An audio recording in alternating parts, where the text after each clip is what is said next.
झुंगा मॅडमनं भजन शिकवले. झुंगा मॅडमनं म्हणण्यापेक्षा राष्ट्रसंत सद्गुरू शिवलिंग शिवाचार्य सगळ्यांनी त्यांनी भजन शिकवले, लिंग बांधले, लिंग पूजा करायला शिकवले, आपल्या आपल्या धर्माचा रक्षण करायला, प्रसार करायला शिकवले. हे काही गुन्हा आहे का? ज्या धर्मामध्ये आपण जन्मलो ते केलंच पाहिजे, आहे का नाही? हा, धनगराच्या घरी जन्मलो तर आपण खंडोबाला पुंजलं पाहिजे, शेळ्या मेंढ्या राखलं पाहिजे, जन्माच्या जन्मला तर झोळी घेतलं पाहिजे, शिवकांतीपेक्षा म्हणलं पाहिजे. माझा धर्म आहे बाई, मी जन्माच्या जन्म अजिबात नाही. मग आपल्याला भजन करायला शिकवले म्हणून भजन केल्यानं आपलं काही वाईट होणार नाही. शेवटी आपल्या सोबत एवढाच येणार आहे हे लक्षात घ्या. माझं वय नसताना मी भजन करायला शिकले. मी आता म्हातारी झाले, पण जेव्हा चांगली होते तेव्हा मी भजनच करला. म्हणून लाज वाटू देऊ नका. तर बघा, उगा चाले बाई भजनाला, माझा गेला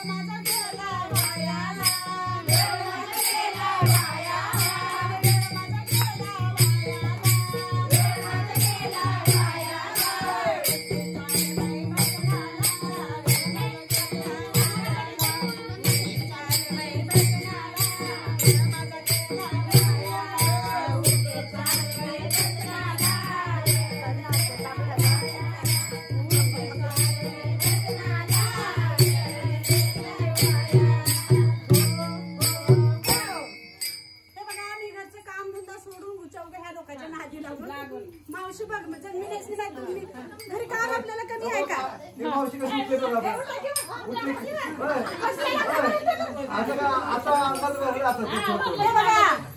अटलिंग नाही, शेजारच्या घरी लागलं भांडण. बघा नाही, शेजारच्या घरी लागले भांडण आणि भजनासाठी कसं त्यांच्या घरी भांडण लागलं शेजारी. आणि सासू सुनेचं लागलं बाई, सासू सुनेचं लागलं तंडन. बघा मला लई वाईट वाटतं बघा. आणि मी नाही तिथं ग पायाला,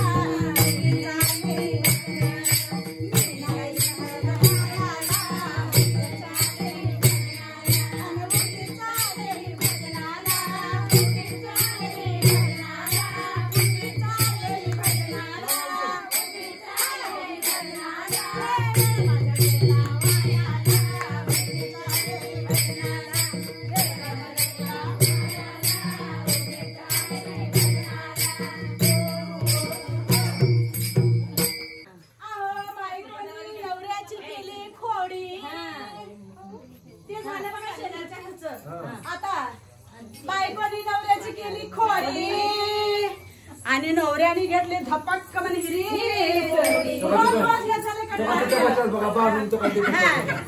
आणि नवऱ्याने घेतली हिरी मुडी. बघा माझं किती नुकसान झालं. तुम्हाला करमत आहे का शेजारच्या घरी असं बोलायला? उगाच बसला ते सगळं बसायचं. ज्याला शेजारी भांडण उलाले आपल्याला दिसणार तर असं करायचं, असं नाही दिसणार मोरीतून बघायचं. बघा तिने बोलला की आपल्याला बघितल्याशिवाय समाधान नाही. का बंद पडला असेल बरं, पण शेजारच्या घरचा बघायचं.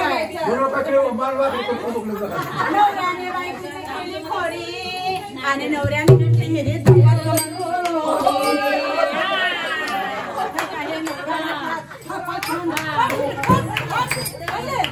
म्हणून उडी आणि गाव बरं जायचं सांगायला.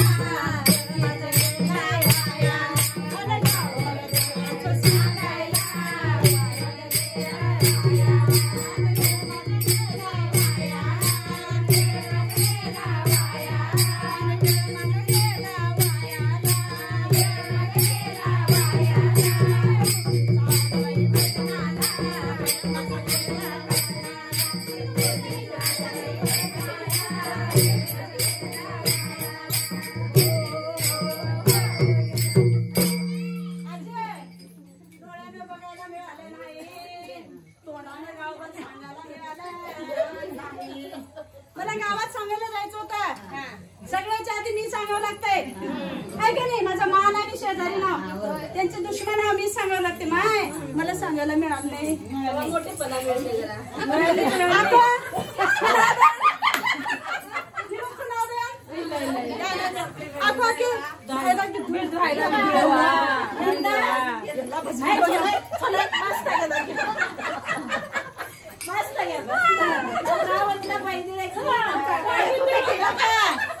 नंद्याची भावजाईला सांगितली चुगली. नंद्याची भावजाईला सांगितली चुगली. आणि बघा हे भाऊजा मनातल्या मनात बक्क फुगली. आणि हे भाऊजा मनात मनात फुगली. कसली फुगली बा लय फुगली.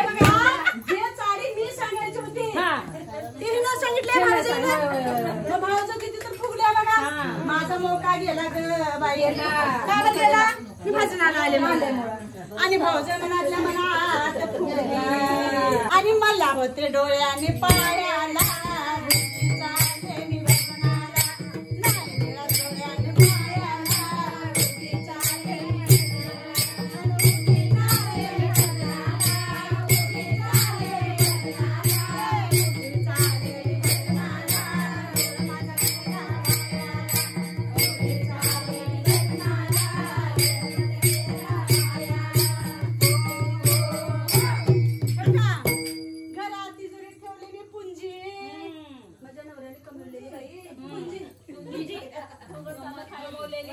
पुंजी गा पुंजी असल्यावर येता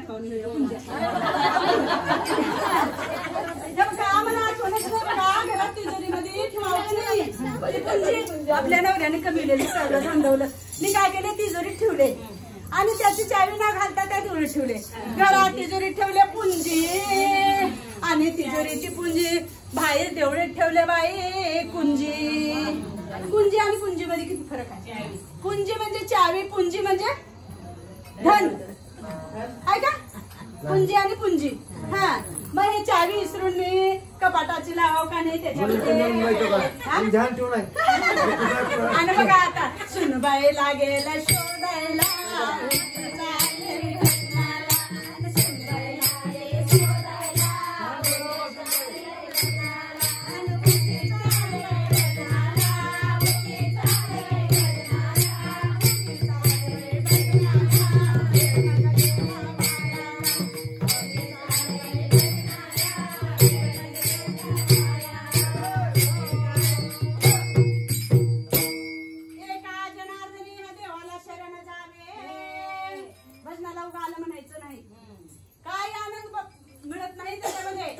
काही बंद पडलेलं नाही त्याच्यापासून.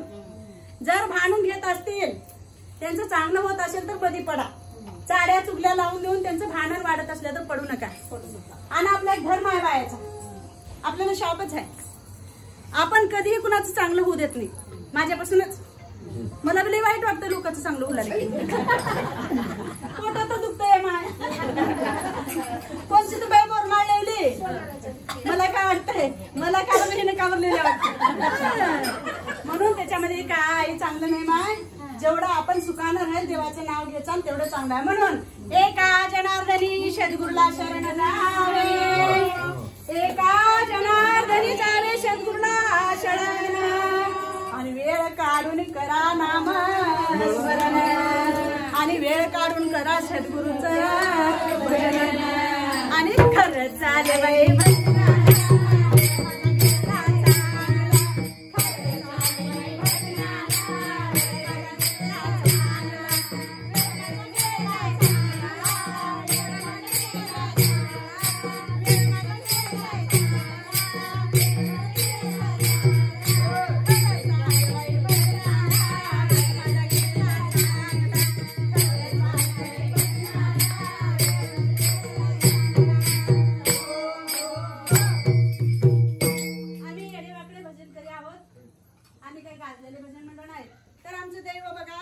संचितात काय लिहिलेलं होतं.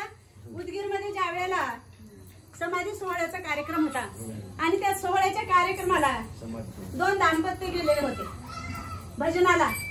पती पत्नी महादेव पार्वतीच्या रूपामध्ये आम्हाला भेटले आणि ते हट्टच केले, चला आमच्या घरी, चला आमच्या घरी.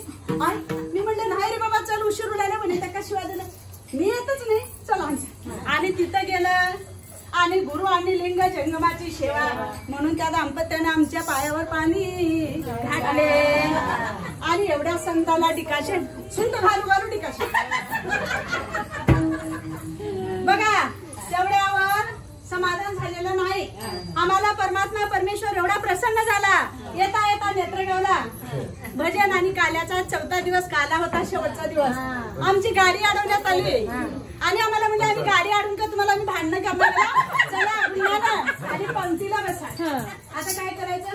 आम्ही म्हणलं नाही बाबा, आमच्या शिवरात्री आहेत, तुमच्या शिवरात्री असलं तर आम्ही शाबू देऊ, केळी देऊ, पण खाली उतरा. असं दंडशाही करून आम्हाला उतरवलं. आम्हाला त्या आळंदीच्या परमात्मा परमेश्वराचं आज शिवरात्र सोमवार समाधी मोठा माऊली ज्ञानेश्वर रायाचा आम्हाला तिथं प्रसाद भेटला. आम्ही येडे बागडे जरी भजन करी असलो तर देव आमच्यावर प्रसन्न आहे. बघा आहे का नाही? तिथवर आळंदीला जाऊन नाक घासण्यापेक्षा आम्ही इथंच घासलो, पाया पडलो आणि प्रसाद घेऊन आमच्या घरी आलो. महादेव पार्वती